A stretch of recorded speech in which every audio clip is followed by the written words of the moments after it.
कि आपको भी कॉन्टिन्यूटी नहीं आती। आखिर क्या है ये कॉन्टिन्यूटी? आप कॉन्टिन्यूटी सीखना चाहते हैं, देन आप एकदम सही जगह पर आए हैं। Hello friends, I am Mohit, welcome back to another video. In our previous video we have completed derivatives. ठीक है, इस वीडियो में हम कॉन्टिन्यूटी को डिस्कस करेंगे कि आखिर क्या है ये कॉन्टिन्यूटी। इसका एकदम रामबाण इलाज बताऊंगा मैं आपको कि कॉन्टिन्यूटी को हम कैसे सोल्व करते हैं। देखिए,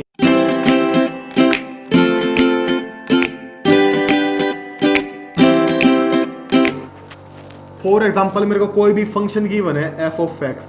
ठीक है, मैं मान लेता हूं कि मेरे को ये एट एक्स इक्वल टू ए पर गिवन है। एक्स इक्वल टू ए पर मेरे को चेक करना है कि ये फंक्शन कॉन्टिन्यूस है या नहीं। तो मैं क्या लिखूंगा? At x equal to a, then मैं निकालूंगा left hand limit and right hand limit. Left hand limit निकालने के लिए मैं क्या करूंगा? Limit x approaches to a minus f of x. यहाँ पर मैं क्या करूंगा? Limit x approaches to a positive f of x।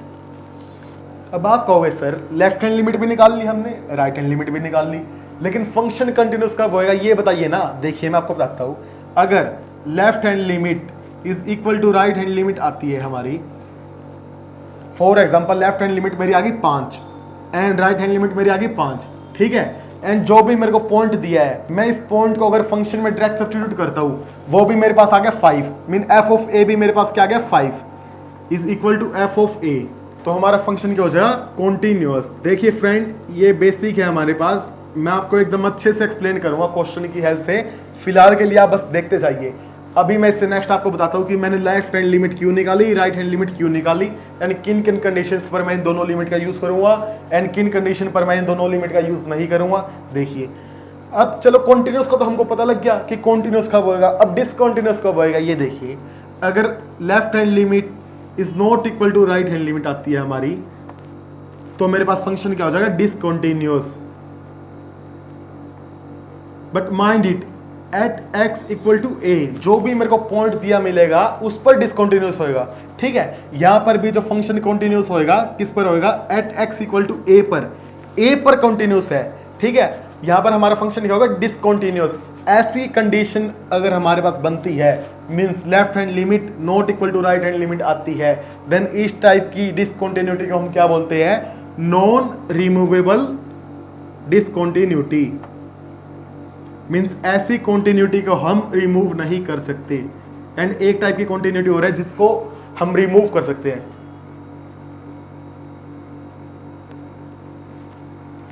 अगर मेरे पास ऐसी कंडीशन बने कि left hand limit is equal to right hand limit हो, ठीक है, and but f of a equal ना हो, तो ऐसी डिसकॉन्टिन्यूटी को हम क्या बोलेंगे?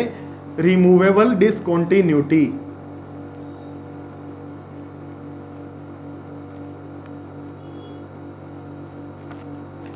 ओके, अब बात ये आती है कि left hand limit and right hand limit हम किन किन कंडीशंस पर निकालेंगे, मींस कि दोनों लिमिट एग्जिस्ट कब करेगी। देखिए मैं आपको बताता हूं।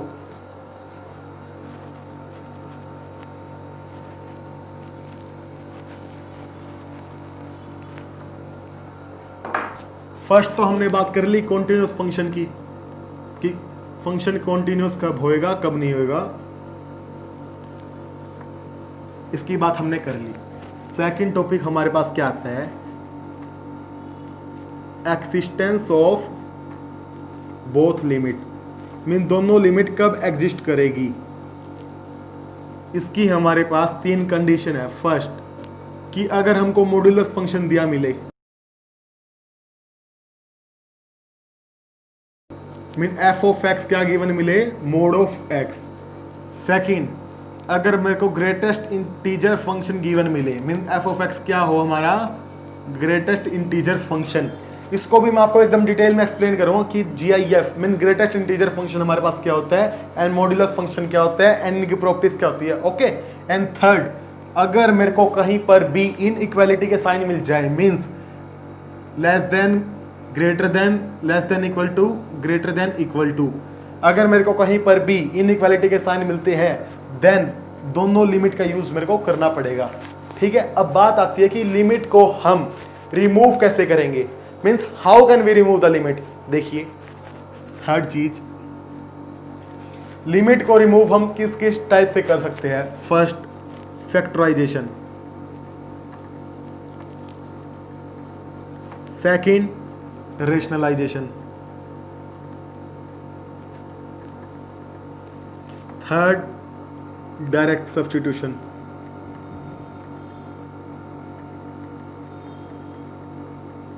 हो सकता है भी फ्रेंड कि कुछ बच्चों के सिर के ऊपर से जा रहा हो ये कॉन्सेप्ट, लेकिन जब मैं आपको क्वेश्चन समझाऊंगा तब आपको पता लगेगा कि ये कॉन्सेप्ट क्या चीज है आखिर। फोर्थ मेरे पास क्या आता है, सब्स्टिट्यूशन एच मेथड।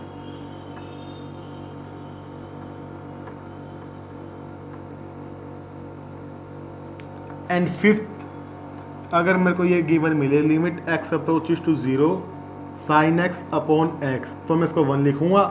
सेकंड, अगर मेरे को गिवन मिले कि limit x approaches to 0 tangent x upon x, तो मैं इसको 1 लिखूंगा। एंड थर्ड, मेरे को गिवन मिले limit x approaches to 0 cos of x, इसको भी मैं 1 लिखूंगा। माइंड इट फ्रेंड कि कोस एक्स अपॉन एक्स नहीं है, साइन एक्स अपॉन एक्स है and ten x upon x. And एक चीज और फ्रेंड कि फैक्टराइजेशन में किस केस में करूंगा, मान लो मेरे पास इनडिटरमिनेंट फॉर्म बन रही है। इनडिटरमिनेंट फॉर्म क्या होती है, देखिए इनडिटरमिनेंट फॉर्म मीन 0 अपॉन 0 फॉर्म। वैसे 0 अपॉन 0 को हम क्या बोल देते हैं, मीन किसी के भी बाय में 0 आ जाता है तो हम बोलते हैं इन्फिनिटी, लेकिन इन्फिनिटी कोई चीज नहीं है। एक्चुअल में वो क्या है, इनडिटरमिनेंट फॉर्म है। इनडिटरमिनेंट फॉर्म कैसे बनती है, देखिए मैं आपको बताता हूँ। नाउ लेट्स टेक एग्जांपल जिसमें हमारी इनडिटरमिनेंट फॉर्म बन रही हो। देखिए लिमिट x अप्रोचेस टू 2, ठीक है, and x square minus 4 upon x minus 2। अब मैं क्या करता हूँ, 2 को पुट करके देखता हूँ। पुट करते हैं हम, क्या बनेगा 4 minus 4 upon 2 minus 2 that is 0 upon 0। ऐसे मेरे को करके नहीं देखना, ये मेरे को खाली माइंड में पुट करके देखना कि 0 अपॉन 0 फॉर्म बन रही है या नहीं बन रही। तो इस टाइप के क्वेश्चन में मेरे पास क्या बन रहा है, इनडिटरमिनेंट फॉर्म। तो इनडिटरमिनेंट फॉर्म अगर हमारे पास बन रही हो तो then we can eliminate the indeterminate form. देखिए कैसे करते हैं, फैक्टराइजेशन कर लेते हैं हम। X square minus 4 mean a square minus b square की टर्म बन रही है। देखिए फैक्टर करते हैं हम इसके, क्या बन रहा है मेरे पास ए स्क्वायर माइनस बी स्क्वायर। अगर मैं इसको ऐसे लिख लेता हूँ एक्स का स्क्वायर माइनस 4 का स्क्वायर, तो मेरे पास क्या बन गया ये a square minus b square. And a square minus b square हमारे पास किसके इक्वल होता है, a minus b into a plus b. Now we can use it here. देखिए क्या बनेगा, x plus 2 into x minus 2 upon x minus 2 and यहाँ पर क्या है, limit x approaches to 2 equal to नहीं लगा सकते हम यहाँ पर। तो देखिए फ्रेंड x माइनस 2 से x माइनस 2 कैंसिल हो गया। नाउ 2 को डायरेक्ट सब्स्टिट्यूट कर लेते हैं हम, तो क्या बना ये हमारे पास 4, मीन्स इसका आंसर क्या आ गया मेरे पास 4। अगर हम इसमें डायरेक्ट सब्स्टिट्यूट करते तो मेरे पास क्या फॉर्म बन रही थी, 0 अपॉन 0 फॉर्म। तो हमने क्या किया, इसके फैक्टर कर लिए। फैक्टर करने के बाद एक फैक्टर कैंसिल होगा, तो इसको हम बोलते हैं रिमूवेबल डिसकंटिन्यूटी। मींस कि पहले फंक्शन क्या था, डिसकंटिन्यूअस, बट हमने जो फैक्टर डिसकंटिन्यूअस इस फंक्शन को बना रहा था उसको कैंसिल कर दिया। कैंसिल कैसे किया, फैक्टराइजेशन से। एंड अगर कोई भी रूट वाले फंक्शन मेरे पास आते हैं तो मैं उसमें रेशनलाइजेशन को फॉलो करूंगा। डायरेक्ट सब्स्टिट्यूशन का भी हमने यहाँ पर यूज किया ही है, ठीक है। सब्स्टिट्यूशन एच मेथड हमने फर्स्ट प्रिंसिपल देखा था डिराइवेबिलिटी में। अगर अभी तक आपको नहीं पता तो मैं डिराइवेबिलिटी को एकदम कंप्लीट कर चुका हूँ, आप जाकर मेरे उन वीडियोस को देखें, लिंक मैं आपको नीचे डिस्क्रिप्शन में दे दूंगा, ओके। एंड जो ये वाली टर्म्स है ये हमारे पास डायरेक्ट रिजल्ट होते हैं, इसको हमें याद रखना पड़ेगा। एंड काफी बार हमने ऐसे ऐसे रिजल्ट्स को यूज भी किया है। कहां पर, आपने वीडियो देखी होगी तभी पता लगेगा ना, अगर नहीं देखी तो कैसे पता लगेगा। देखिए मैं आपको बता देता हूँ, फिर भी हमने जब फर्स्ट प्रिंसिपल मेथड किया था तो उसमें हमने काफी बार रिजल्ट यूज किए थे। दैट इज कि साइन एक्स अपॉन एक्स को हम 1 लिख सकते हैं। वहां पर क्या था, x/2 था तो हमने नीचे भी x/2 बना लिया था, ठीक है। देन हमने उसको 1 लिख दिया था, ओके। अब देखिए कॉन्टिन्यूटी की फोर्थ कंडीशन मेरे पास क्या है कि कांस्टेंट फंक्शन जितने भी मेरे पास होंगे सभी क्या होंगे, continuous. Every constant function is always continuous, okay. ये था फर्स्ट पॉइंट। सेकंड पॉइंट मेरे पास क्या आता है, polynomial function is always continuous. Polynomial भी मेरे पास हमेशा कॉन्टिन्यूअस होएगा। जैसे let f of x is equal to, polynomial function बता रहा हूँ मैं आपको किस टर्म में होता है हमारे पास, a0 x की power n plus a1 x की power n minus 1 plus a2 x की power n minus 3, a1 x की power n minus 1, a2 x की power n minus 2 plus a3 x की power n minus 3 up to कहाँ तक जाएगा, an तक। अगर मेरे पास कहीं पर भी इस टाइप की फॉर्म बनती है, मीन्स कहीं भी पोलिनोमियल फंक्शन मेरे पास आ जाए, तो वो फंक्शन ऑलवेज कंटिन्यूस होएगा। ओके, थर्ड पॉइंट आता है मेरे पास, every rational function is always continuous. Rational function क्या होता है मेरे पास? Continuous, but mind it in its domain, because देखिए रेशनल फंक्शन मेरे पास किस टाइप के होते हैं? पी बाई क्यू की फॉर्म में होता है मेरे पास रेशनल फंक्शन, एंड क्या होता है? Q not equal to zero. Okay, तो डोमेन में होएगा ना ये। अब नीचे वाली टर्म मेरे पास जीरो बन जाएगी, तो वो तो और ही फॉर्म बन गई ना। अब देखिए मैं रेशनल फंक्शन को लेट कर लेता हूँ, example x minus three upon x minus two, तो ये मेरे पास पी बाई क्यू की फॉर्म में है, यानी रेशनल फंक्शन है मेरे पास। बट कॉन्टिन्यूस कब है ये? जब इसकी डोमेन मेरे पास क्या होगी? r minus two, means all real number except two, because two पर ये क्या हो जाएगा? जीरो बन जाएगा। हमें जीरो नहीं बनाना इसको, जीरो अगर बन गया तो देन फॉर्म ही अलग बन जाएगी। माइंड इट की इसकी डोमेन है, डोमेन क्या आ गई मेरे पास? इसकी all real number except two, सभी रियल नंबर लिख सकता हूं मैं। जैसे जीरो लिख दिया तो भी नो प्रॉब्लम, माइनस इंफिनिटी से लेकर प्लस इंफिनिटी तक के बीच में जितने भी नंबर आते हैं सभी लिख सकते हो except two. Fourth point, sine function is always continuous.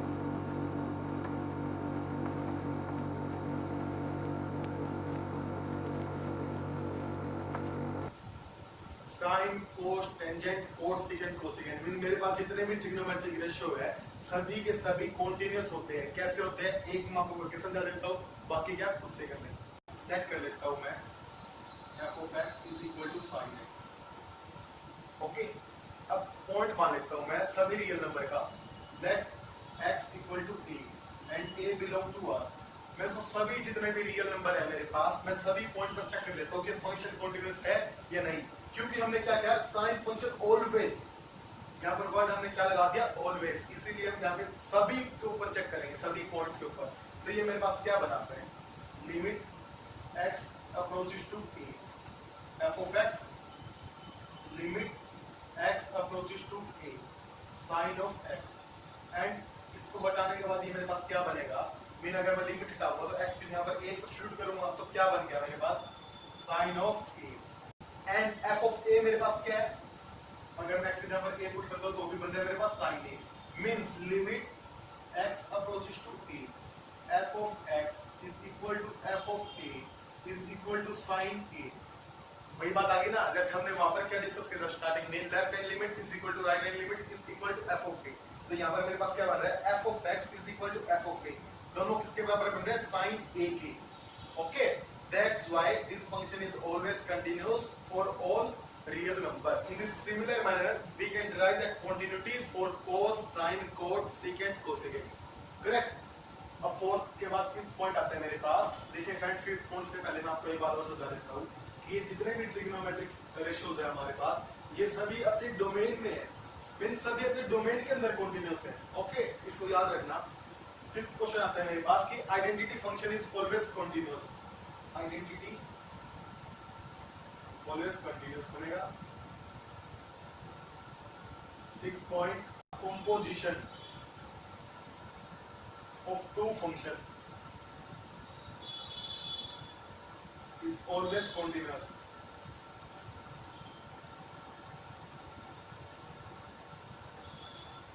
7 point, देखिए फ्रेंड, ये कॉन्टिन्यूटी के कुछ रूल्स है, ये हमको याद ही करने पड़ेंगे, तभी हम कॉन्टिन्यूटी को सोल्व कर पाएंगे। बट जैसे जैसे हम क्वेश्चन प्रैक्टिस करेंगे वैसे वैसे आपको इसको याद करने की भी नीड नहीं है, आपको अपने आप पता लगता जाएगा। ओके, स्टार्टिंग में एक बार आपको लगेगा कि बेसिक काफी लंबा हो गया, बट ये लंबा बेसिक नहीं है, यही सब हमारे पास है कॉन्टिन्यूटी के अंदर। इसके बाद कॉन्टिन्यूटी को लेकर कुछ भी नहीं बचा है, लिटरली फ्रेंड मैं आपको बता रहा हूँ, एक बार आप इसको देखते जाइए बस, देन आगे हम क्वेश्चन को प्रैक्टिस करेंगे।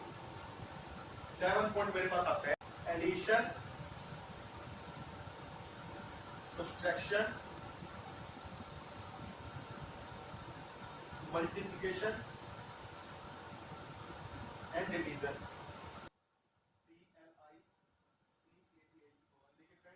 स्पेलिंग मैटर नहीं करती, कॉन्सेप्ट मैटर करता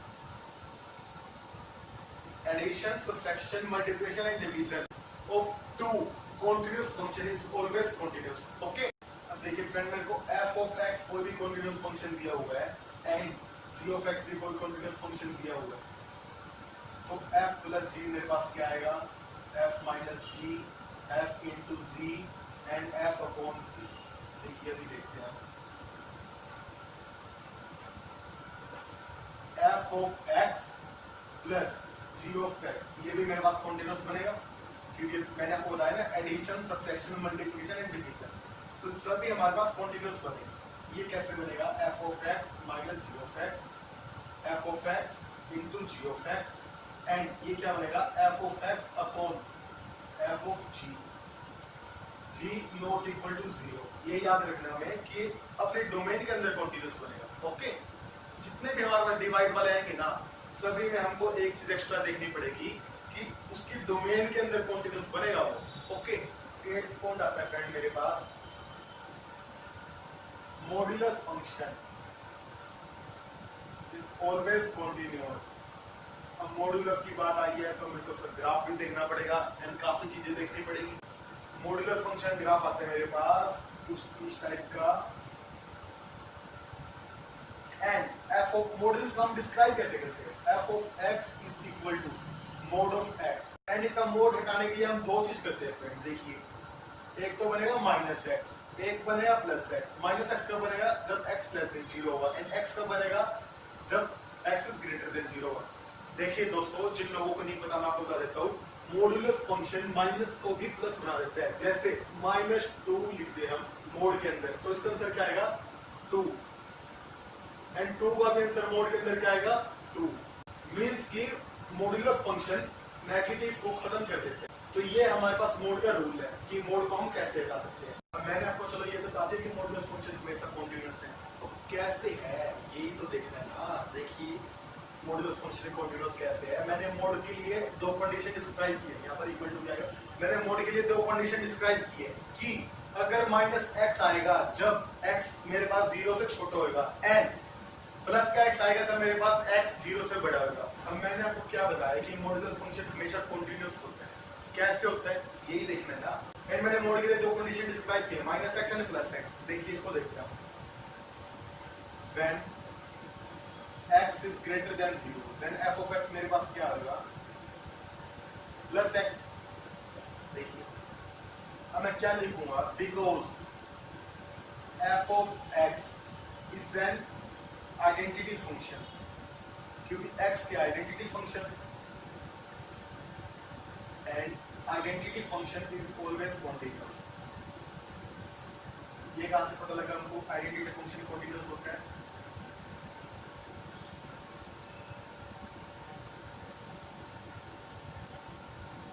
ये मैंने इस पॉइंट पर बताया आइडेंटिटी फंक्शन हमेशा कॉन्टिन्यूअस होता है। ठीक है, तो मैं क्या लिखता हूँ, therefore f of x is always continuous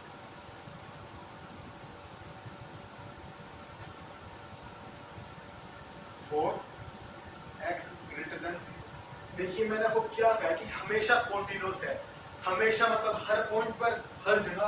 अब नंबर लाइन में हमारे पास क्या होता है, बीच में होता है 0, इस साइड होता है माइनस इन्फिनिटी एंड इस साइड होता है प्लस इन्फिनिटी। अब मैंने किसके लिए डिस्क्राइब किया इसको, 0 से ज्यादा के लिए, मींस मैंने इस पूरे के लिए 0 से इन्फिनिटी तक के लिए इस फंक्शन को डिस्क्राइब कर दिया कि ये हमेशा कॉन्टिन्यूअस होगा। एंड अब किस किस पॉइंट के ऊपर करना चेक रह गया, एक तो 0 के ऊपर एंड 0 से छोटे के लिए। तो हम 0 से छोटे के लिए चेक करते हैं, when x is less than 0 तो मेरे पास f of x क्या बनेगा friend, minus x. Similar manner में मैं क्या लिखूंगा, because f of x is an identity function and identity function is always continuous, therefore f of x is always continuous for x less than 0। अब बात किसकी आती है कि 0 के ऊपर कॉन्टिन्यूस है या नहीं। ये तो चलो ठीक है, 0 से बड़े के लिए कॉन्टिन्यूस है, 0 से छोटे के लिए कॉन्टिन्यूस है, पर इस पॉइंट पर means f of x is equal to mod x at x equal to 0 continuous है या नहीं, ये देखते हैं।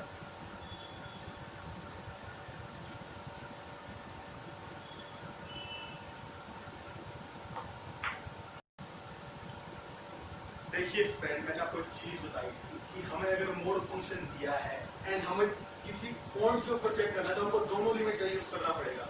ओके, अब दोनों लिमिट का यूज कैसे करते हैं ये भी देखते हैं। हम बात कर रहे हैं एट x इक्वल टू 0 की। स्टार्टिंग में बेसिक में करा था ना हमने कि हाँ f of x मेरे को कोई फंक्शन गिवन है at x equal to a मान लेते हैं तो यहाँ पर मैंने लेफ्ट हैंड लिमिट निकाली थी, यहाँ पर राइट हैंड लिमिट निकाली थी। क्यों निकाली थी? क्योंकि मेरे को इस पॉइंट के ऊपर दिया था। अब एक चीज और मैंने आपको बताई थी कि अगर मोड फंक्शन गिवन हो, ग्रेटेस्ट इंटीजर फंक्शन गिवन हो, या फिर इनइक्वालिटी का साइन नहीं बना दे, तो हम दोनों लिमिट का यूज करते हैं। अब मेरे को क्या करना है, मोड फंक्शन गिवन है एंड निकालना किसके ऊपर है, जीरो के ऊपर।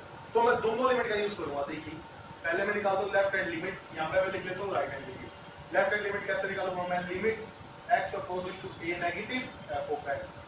यहाँ पर मैं क्या लिखूंगा, limit x approaches to a positive f of x। Limit x approaches to a negative, what is f of x? a मेरा क्या है, जीरो। यहाँ पर मैं जीरो लिखूंगा क्योंकि a मेरा जीरो है ना।